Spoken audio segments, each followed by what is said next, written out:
Eu vou começar esse vídeo de uma maneira um pouco diferente dos outros vídeos. Eu vou começar esse vídeo com um questionamento. E aí eu vou responder a minha opinião, vou dar minha opinião somente lá pro final. Se o São Paulo tivesse convertido todos os gols que perdeu, gols fáceis, tá? Não tô nem falando dos gols difíceis. Todos os gols que perdeu.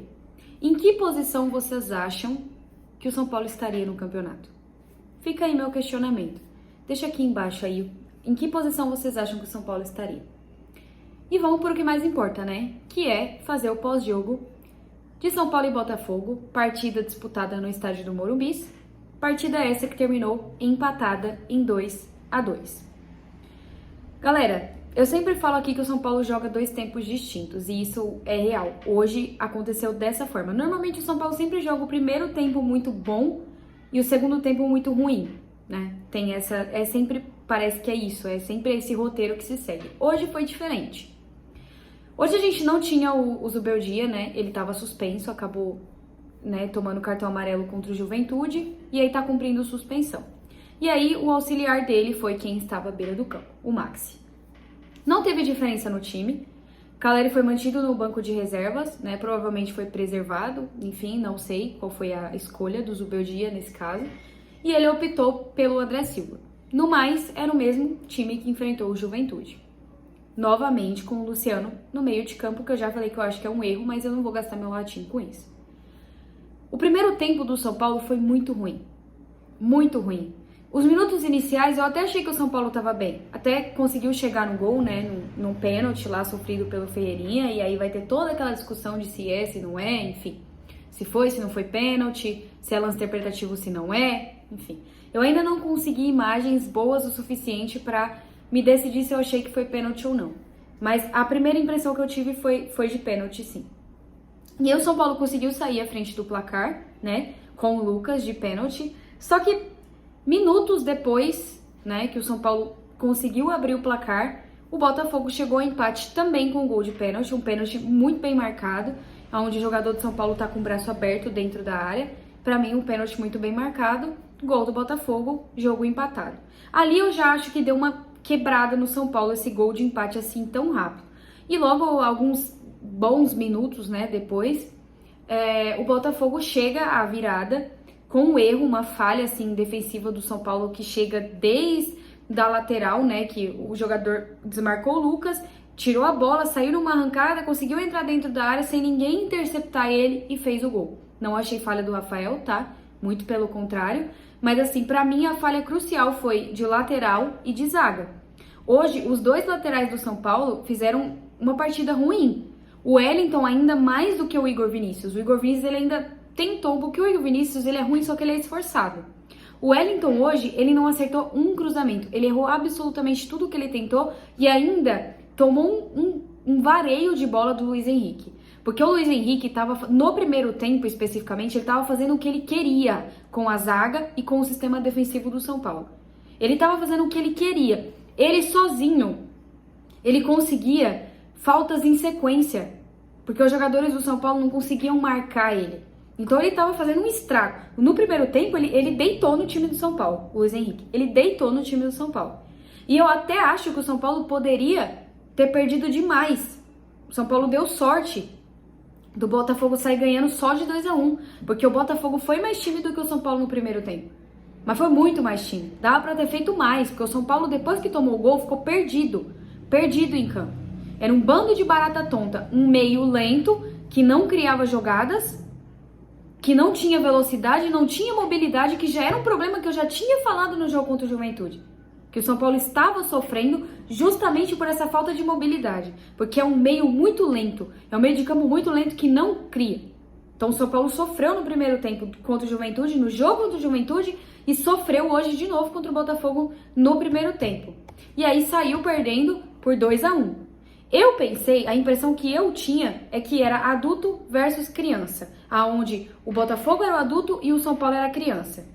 Era essa a impressão que eu tive no primeiro tempo. E honestamente, eu pensei que o São Paulo ia voltar, se não mudasse, que o São Paulo ia tomar uma ensacada, que o São Paulo ia sair com o saco cheio de gol que o Botafogo ia fazer. Porque o Botafogo tava mais tímido que o São Paulo. Aí no segundo tempo ele me voltou sem nenhuma modificação, né? Achei que no começo ali o São Paulo não estava tão bem ainda, estava retomando o ritmo, né? Mas o Botafogo também não assustou. A impressão que eu tinha é que eles estavam tentando cadenciar mais o jogo, administrar mais o resultado, né? Só que aí pra mim veio a grande explosão, né? A grande virada de chave do São Paulo, que foi a entrada do Jonathan Calleri. Vocês podem falar o que quiser do Calleri, mas ninguém pode falar que esse cara não é importante pro time do São Paulo. Olha a diferença do time do São Paulo. Não só do time. Olha a diferença do time e do Lucas, tá? Com o Calleri em campo e sem o Calleri. Sem o Calleri, o Lucas estava tentando construir sozinho. O Ferreira estava, assim, sem função nenhuma no time. A velocidade dele não ajudava de nada, porque ele estava muito bem marcado. O Lucas também. O Lucas não conseguia fazer jogadas. Ele puxava, só que o São Paulo errava muito. Por quê? Porque o André Silva tem características diferentes da do Calleri. O Calleri é um jogador que se posiciona melhor do que o André Silva. O Calleri é um jogador que incomoda a zaga. E eu já falei isso aqui no pós-jogo. O Calleri incomodar a zaga significa que ele puxa para si a responsabilidade, é o famoso chamar a atenção. Ele puxa para si os marcadores e ele deixa com que o meio de campo fique livre para fazer jogada. E foi exatamente o que aconteceu. Depois da entrada do Calleri, onde o André Silva era um cone, errou tudo o que tentou. Porque o André Silva é assim, ele chegou, fez 3 jogos bons e o resto tudo foi só ladeira abaixo. Ele não fez mais um jogo positivo. Um jogo positivo, talvez para jogar ali junto com o Calleri, se for jogar no esquema com 2 centroavantes, até vai. Mas agora, nesse momento, para substituir o Calleri, não tá funcionando. Olha a diferença do time do São Paulo quando ele estava em campo e olha a diferença quando ele saiu e o Calleri entrou. Quando o Calleri entrou, existe uma larga diferença entre você ter um jogador que sabe fazer pivô. Começa por aí. Quando o Calleri entrou, o Lucas ficou mais livre, consequentemente o Ferreira ficou mais livre e o Calleri se posicionou bem.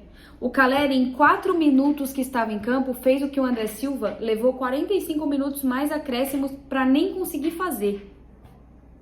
E aí o Calleri mudou o time do São Paulo, mudou a cara do time do São Paulo.